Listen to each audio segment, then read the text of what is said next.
Hi everyone, स्वागत है आप सभी लोगों का हमारे इस चैनल अभी विजन में। आज हम सब इंटरनेशनल रिलेशंस के 10 मल्टीपल चॉइस क्वेश्चन को देखेंगे और उन्हें अटेम्प्ट करने की कोशिश करेंगे ताकि हम लोगों को पता चल सके कि आने वाली UGC net political science exam के लिए हमारी प्रिपरेशन कैसी है। तो आइए स्टार्ट करते हैं फर्स्ट क्वेश्चन के साथ। फर्स्ट क्वेश्चन है, निम्नलिखित में से किस चिंतक ने सर्वप्रथम महाशक्ति शब्द का उपयोग किया था? किस चिंतक ने सर्वप्रथम सुपर पावर शब्द का उपयोग किया था? ऑप्शन ए है हंस जे मॉर्गेनथॉउ, बी है William Fox, C H Carr और ऑप्शन डी है रॉबर्ट कॉक्स। बताइए कि इनमें से किस चिंतक ने सर्वप्रथम महाशक्ति शब्द का उपयोग किया था? बताइए। आप वीडियो को पॉज कर लें और इस क्वेश्चन को अपने से अटेम्प्ट करने की कोशिश करें और अंत में आप अपना स्कोर कमेंट बॉक्स में ज़रूर मेंशन करें। बताइए इस क्वेश्चन का करेक्ट आंसर क्या होगा। देखिए, इस क्वेश्चन का करेक्ट आंसर होगा विलियम फॉक्स। विलियम फॉक्स ने सर्वप्रथम महाशक्ति शब्द का उपयोग किया था। विलियम फॉक्स कौन थे? देखिए, विलियम फॉक्स कोलंबिया विश्वविद्यालय में अमेरिकी विदेश नीति के प्रोफेसर थे और अंतर्राष्ट्रीय संबंध के सिद्धांतकार हैं। कोलंबिया विश्वविद्यालय में अमेरिकी विदेश नीति के प्रोफेसर और अंतर्राष्ट्रीय संबंध के सिद्धांतकार हैं। उन्हें 1944 में 1944 में महाशक्ति शब्द के प्रथम प्रयोगकर्ता के रूप में जाना जाता है। और एक बात और आप जान लीजिए कि उन्होंने यूएसए और यूके की विदेश नीति पर बहुत सारी किताबें लिखी। उन्होंने यूनाइटेड स्टेट्स ऑफ अमेरिका और United kingdom that is England के फॉरेन पॉलिसी के ऊपर बहुत सारी पुस्तकें भी लिखी है। फॉक्स कोलंबिया विश्वविद्यालय के Institute of War and Peace Studies के संस्थापक निदेशक होने के साथ साथ इस पद पर 1951 से लेकर 1976 तक भी आसीन रहे थे। तो बढ़ते हैं नेक्स्ट क्वेश्चन की ओर। क्वेश्चन सेकेंड है हमारा, निम्नलिखित में से कौन सा कथन सही नहीं है? निम्नलिखित में से कौन सा कथन सही नहीं है? जो नीचे दिया गया स्टेटमेंट है उनमें से कौन सा स्टेटमेंट हमारा सही नहीं है? ऑप्शन ए है आदर्शवादी उपागम में नैतिक मूल्यों की भूमिका पर बल दिया जाता है। ऑप्शन बी है आदर्शवाद अनिवार्यतः उदार अंतर्राष्ट्रीयवाद का एक परिवर्ती है। ऑप्शन सी है आदर्शवादी उपागम का लक्ष्य अंतर्राष्ट्रीय कानून द्वारा अंतर्राष्ट्रीय व्यवस्था में सुधार करना है। और ऑप्शन डी है आदर्शवाद उदारवाद का सह विस्तृत है। बताइए कि इसमें कौन सा क्वेश्चन, इसमें कौन सा स्टेटमेंट हमारा सही है? इस क्वेश्चन का कौन सा स्टेटमेंट सही है? बताइए। बताइए इस क्वेश्चन का करेक्ट आंसर कौन सा होगा। आप वीडियो को पॉज कर लीजिए और अपना आंसर खुद देने की कोशिश करें। देखिए, आप जितना यहाँ पर मेहनत कीजिएगा उतना ही आपको एग्ज़ाम में आसानी होगी क्वेश्चन को अटेम्प्ट करने के लिए। स्टेटमेंट को ध्यानपूर्वक पढ़िए। आइडियलिज्म अप्रोच आप पढ़े हुए हैं इंटरनेशनल रिलेशंस का। अगर आप पढ़े हुए होंगे तो आपको इस क्वेश्चन का आंसर जरूर मालूम होगा।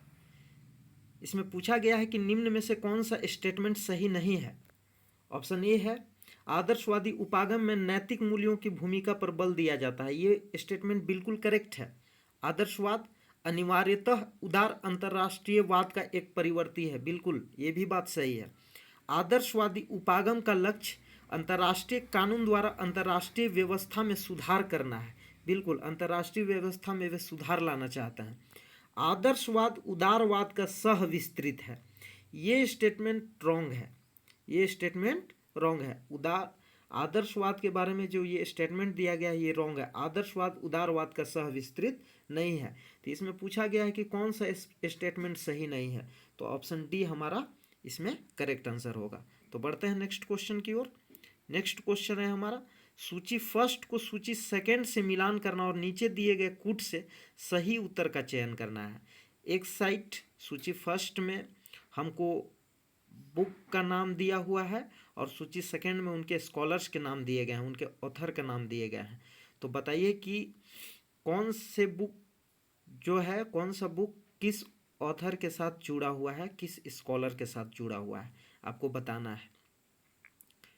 इस तरह के क्वेश्चन, बुक और ऑथर वाले question NTA UGC net exam में बहुत आते हैं। तो आपको बुक और उनके स्कॉलर और ऑथर पर बहुत अच्छी तरह से फोकस करना है, कंसंट्रेट होके उसको माइंड में बैठाने की कोशिश करना है, बुक को और स्कॉलर को। सभी बुक तो आप याद नहीं रख सकते हैं, लेकिन फिर भी प्रयास करना है कि जो इम्पोर्टेंट बुक्स हैं उन्हें हम लर्न करने के कोशिश करें। आप अच्छी तरह से लर्न कर लीजिएगा तो आपको आगे प्रॉब्लम नहीं होगी। देखिए, बताइए इस क्वेश्चन का करेक्ट आंसर क्या होगा। देखिए, कभी कभी इन क्वेश्चन को ऐसे सॉल्व किया जा सकता है, जैसे द 20 ईयर्स क्राइसिस 1919 से लेके 1939, 1919 से 1939, ये जो बुक है ये आप सभी को पता होगा कि ये बुक E.H. कार के द्वारा लिखी गई है। तो आप देखिए कि ए का थर्ड किस में है, इसमें जो किस ऑप्शन में जो कोड दिया गया है, कुट दिया गया है, उसमें से किस ऑप्शन में, तो ए का थर्ड फर्स्ट ऑप्शन में है। तो ये हमारा करेक्ट आंसर होगा, बाकी सब अपने आप मैच कर जाएगा। The analysis of international relations B का फर्स्ट हो जाएगा हमारा, कार्ल ड्यूस के द्वारा ये लिखी गई पुस्तक है। इंपेरियलिज्म अ स्टडी, ये पुस्तक जो है J.A. हॉब्सन के द्वारा लिखी गई है। New colonialism the last stage of imperialism, और डी पुस्तक जो है वो क्वामे नक्रुमा के द्वारा लिखी गई है। तो बढ़ते हैं नेक्स्ट क्वेश्चन की ओर। आपको अपना आंसर मिल गया। बढ़ते हैं नेक्स्ट क्वेश्चन की ओर। क्वेश्चन 4 है हमारा, निम्नलिखित में से कौन सा कथन अमेरिका की रोकथाम की नीति के संबंध में सही नहीं है। आपको ये बताना है कि अमेरिका ने जो रोकथाम की नीति अपनाई थी शीत युद्ध के समय, तो उस संबंध में बताना है कि कौन सा स्टेटमेंट जो नीचे दिया गया वो सही नहीं है। बताइए। ऑप्शन ए है नीति का लक्ष्य सोवियत प्रभाव को रोकना था। ऑप्शन बी है अमेरिका ने विदेशी सहायता का उपयोग अवरोध के साधन के रूप में किया। ऑप्शन सी है इस नीति का उद्देश्य केवल पूर्वी यूरोप में सोवियत प्रभाव को रोकना था। और ऑप्शन डी है अवरोध के इस उद्देश्य की प्राप्ति हेतु कूटनीति तथा सैन्य हस्तक्षेप का भी उपयोग किया गया। बताइए कि इसमें कौन सा ऑप्शन हमारा सही होगा। कोशिश कीजिए। आप पढ़े होंगे अमेरिका द्वारा रोकथाम की नीति अपनाई गई थी कोल्ड वार के पीरियड में। बताइए। देखिए, इस क्वेश्चन में निम्नलिखित में से कौन सा कथन अमेरिका के रोकथाम की नीति के संबंध में सही नहीं है, ये पूछा गया है। तो ऑप्शन ए है नीति का लक्ष्य सोवियत प्रभाव को रोकना था। बिल्कुल, ये स्टेटमेंट बिल्कुल करेक्ट है।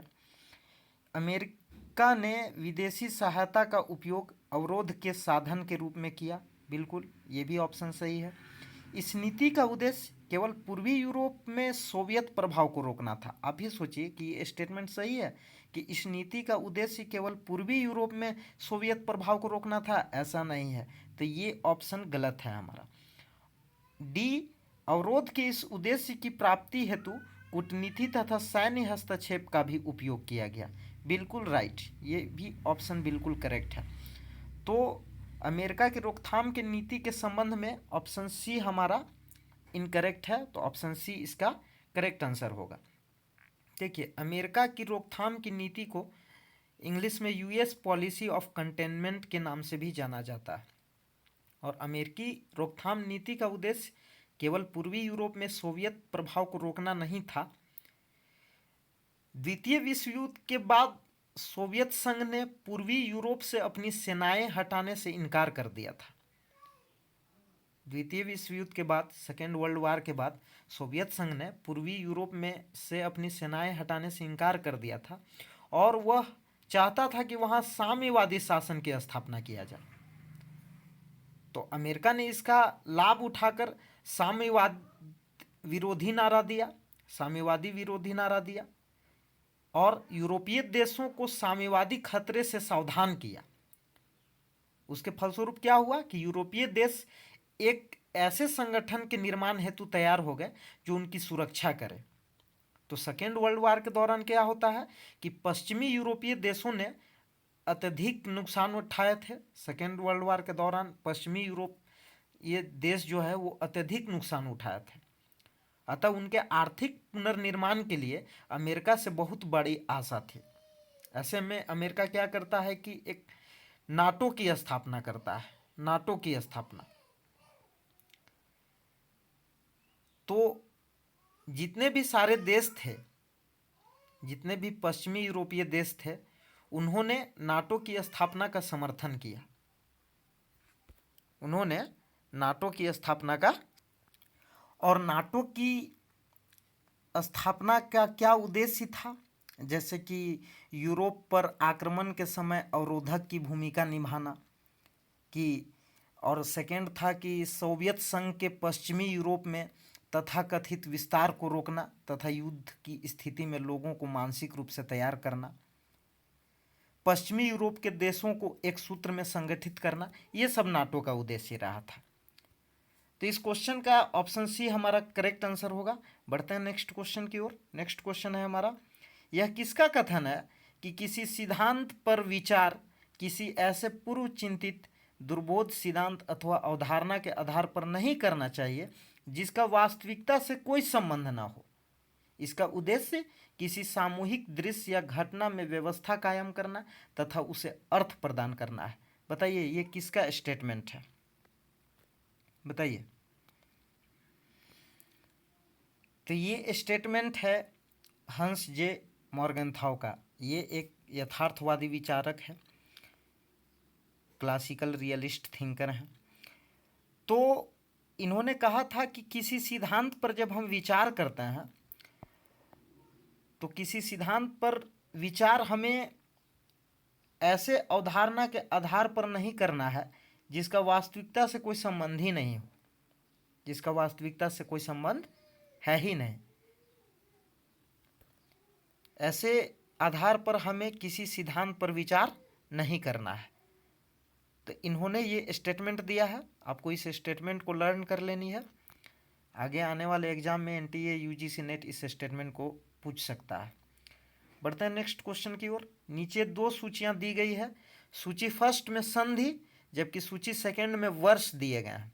इन दोनों सूचियों को सुमेलित करना है और नीचे दिए गए कूट का प्रयोग करते हुए सही उत्तर का चुनाव करना है।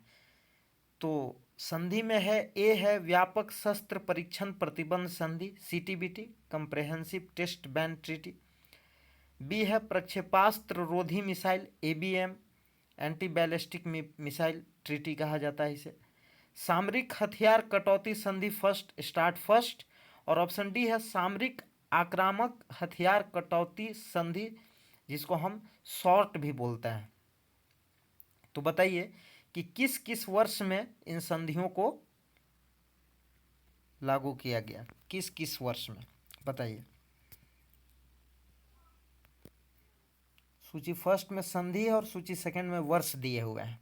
फर्स्ट है 2002, सेकंड है 1991, थर्ड है 1972, फोर है 1996। बताइए। देखिए इस तरह के क्वेश्चन को आप बहुत ध्यान से देखिए और उन्हें सॉल्व करने की कोशिश कीजिए, आपको अपना आंसर बिल्कुल मिल जाएगा। अगर आपको कुछ भी नहीं पता है फिर भी आप कूट से आप उसको मैच कराने की कोशिश कीजिएगा, एलिमिनेशन मेथड का यूज कीजिएगा, कूट से मैच कराने की कोशिश कीजिएगा, तो आपको ज़रूर इस तरह के क्वेश्चन को आप अटेम्प्ट कर सकते हैं। देखिए आपको कुछ नहीं पता है मान लिया जाए, तो आपको तो ये पता होगा कि सीटीबीटी कब आई थी, कंप्रेहेंसिव टेस्ट बैन ट्रीटी। कम से कम एक ट्रीटी तो आपको पता होनी चाहिए जो इम्पोर्टेंट ट्रीटी है। तो व्यापक शस्त्र परीक्षण प्रतिबंध संधि सीटीबीटी आई थी 1996 में हुई थी। सीटीबीटी जो है वो 1996 में हुई थी। तो आप ये देखिए कि ए का कौन सा है हमारा 4, ये ए का ऑप्शन 4 है, यहाँ 4 में मैच कर रहा है, तो ए में देखिए 4 कहाँ पे है कोड में दिया हुआ, तो सी मेरा करेक्ट आंसर हो जाएगा। बाकी अपने आप मैच कर जाएगा। बी, प्रक्षेपास्त्र रोधी मिसाइल एंटी बैलिस्टिक मिसाइल संधि आने का डेट हम देख लेते हैं, ये दे रहा है 1972। सामरिक हथियार कटौती संधि फर्स्ट ये हुआ था आपका 1991 में, और सामरिक आक्रामक हथियार कटौती संधि शॉर्ट जिसे हम बोलते हैं, ये हुई थी 2002 में। तो ऑप्शन सी इस क्वेश्चन का करेक्ट आंसर हो जाएगा। ऑप्शन सी इस क्वेश्चन का करेक्ट आंसर हो जाएगा। तो बढ़ते हैं नेक्स्ट क्वेश्चन की ओर। 7 क्वेश्चन है हमारा, रिक्ति पूर्व प्री एम्प्टिव रणनीति के बारे में निम्नलिखित में से कौन सा कथन सही नहीं है, ये बताना है कि रिक्ति पूर्व रणनीति के बारे में निम्नलिखित में से कौन सा कथन सही नहीं है। इनमें से कौन सा कथन है जो रिक्ति पूर्व रणनीति के बारे में सही नहीं है। रिक्ति पूर्व रणनीति इंटरनेशनल पॉलिटिक्स की, इंटरनेशनल रिलेशन में बनाए जाने वाली एक स्ट्रैटेजी होती है। तो बताइए कि इसमें कौन सा जो स्टेटमेंट है वो इस संबंध में सही नहीं है। यह रणनीति युद्ध रोकने के लिए तैयार की गई थी। रिक्ति पूर्व रणनीति को युद्ध रोकने के लिए तैयार की गई थी।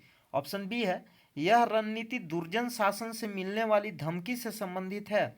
ऑप्शन सी है, यह रणनीति किसी संभावित आक्रामक के बलवती होने से पूर्व आक्रमण का अनुमोदन करती है। और ऑप्शन डी है, यह रणनीति संयुक्त राष्ट्र चार्टर के अनुरूप है। बताइए इस क्वेश्चन का करेक्ट आंसर क्या होगा, बताइए।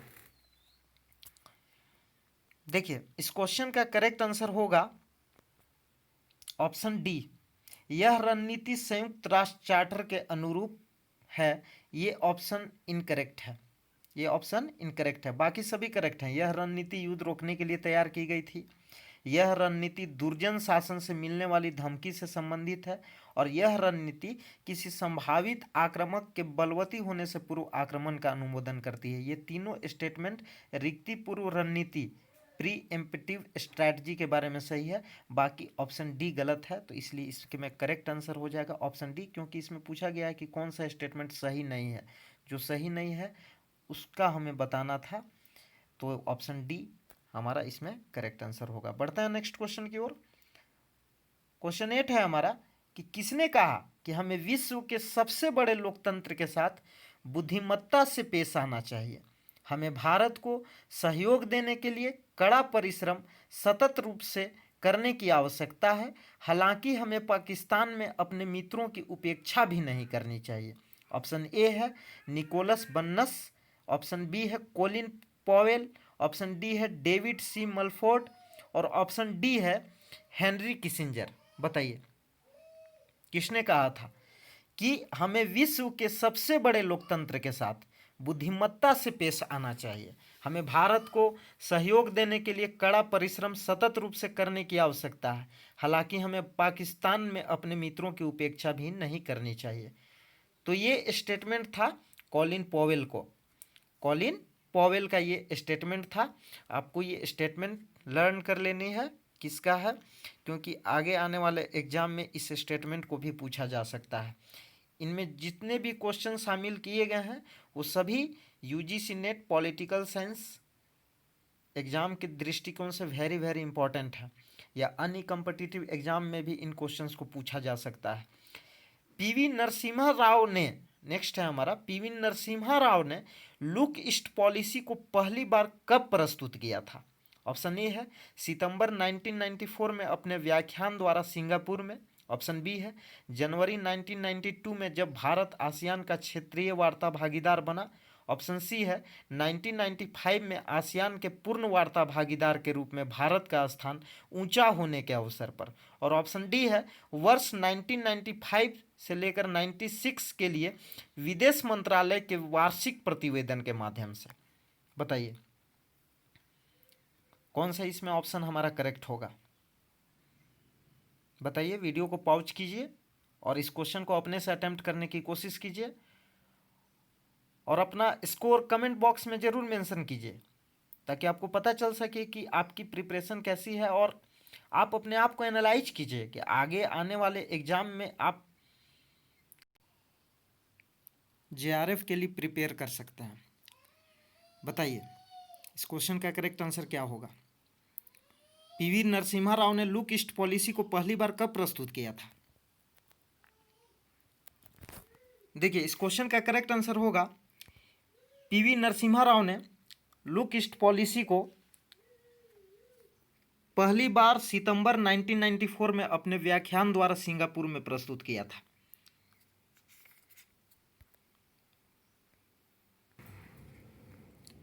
पीवी नरसिम्हा राव ने लुक ईस्ट पॉलिसी, पूर्व की ओर देखो नीति इसे बोला जाता है हिंदी में, पूर्व की ओर देखो नीति को पहली बार सितंबर 1994 में अपने व्याख्यान द्वारा सिंगापुर में प्रस्तुत किया। और पूर्व की ओर देखो नीति क्या है? पूर्व की ओर देखो नीति भारत द्वारा दक्षिण पूर्व एशिया के देशों के साथ आर्थिक और सामरिक संबंधों को प्रगाढ़ बनाने, भारत को एक क्षेत्रीय शक्ति के रूप में स्थापित करने और इस क्षेत्र में चीन के प्रभाव को संतुलित करने के उद्देश्यों से बनाई गई नीति है। लेकिन 2014 में मोदी सरकार ने भारत की लुक ईस्ट नीति को उत्क्रमित कर, मतलब इसे रिवर्स कर दिया और इसे एक्ट ईस्ट पॉलिसी का नाम दिया। भारत आसियान सम्मेलन 2014 को संबोधित करते हुए प्रधानमंत्री मोदी ने कहा था कि आर्थिक विकास, औद्योगिकीकरण एवं व्यापार का एक नया युग भारत में आरंभ हुआ है और भारत की लुक ईस्ट नीति को अब एक्ट ईस्ट पॉलिसी, भारत की जो लुक ईस्ट पॉलिसी है वो अब एक्ट ईस्ट पॉलिसी बन गई है। 2014 में भारत आसियान सम्मेलन हुआ था और उसी सम्मेलन में प्रधानमंत्री मोदी ने संबोधित करते हुए कहा था कि आर्थिक विकास, औद्योगिकीकरण एवं व्यापार का एक नया युग भारत में आरंभ हुआ है और भारत की जो लुक ईस्ट पॉलिसी है वो अब एक्ट ईस्ट पॉलिसी बन गई है। आशा करता हूं कि इस क्वेश्चन को आप समझ गए होंगे। बढ़ते हैं नेक्स्ट क्वेश्चन की ओर। नेक्स्ट क्वेश्चन है हमारा आज का नेक्स्ट एंड लास्ट क्वेश्चन। निम्नलिखित में से किसने संरक्षा अधिकारों के प्रवर्तन, क्षति के लिए मुआवजा मांगने तथा गलत करने वालों को दंड देने को न्यायोचित युद्ध का कारण माना है? ऑप्शन ए है एम कोस्केनिमी, ऑप्शन बी है ह्यूगो ग्रोसियस, ऑप्शन सी है जेसी स्टार्क और ऑप्शन डी है सी ग्रे। बताइए इस क्वेश्चन का करेक्ट आंसर क्या होगा?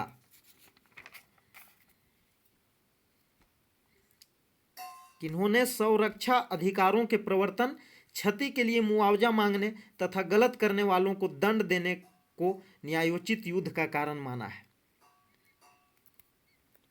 तो इस क्वेश्चन का करेक्ट आंसर होगा ह्यूगो ग्रोसियस। दोस्तों आज के लिए इतना ही। अगर आपको इंटरनेशनल रिलेशंस की यह मॉक टेस्ट सीरीज पसंद आ रही हो तो हमारे इस चैनल को लाइक करें, कमेंट करें। अगर आपको किसी भी तरह का डाउट हो और अपने उन सभी दोस्तों के साथ शेयर करें जो यूजीसी नेट, पॉलिटिकल साइंस और अदर कॉम्पिटिटिव एग्जाम के लिए तैयारी कर रहे हैं। तो आज के लिए इतना ही। मिलते हैं नेक्स्ट वीडियो में इंटरनेशनल रिलेशंस के दूसरे मॉक टेस्ट सीरीज के साथ। Thanks for watching. Thank you so much.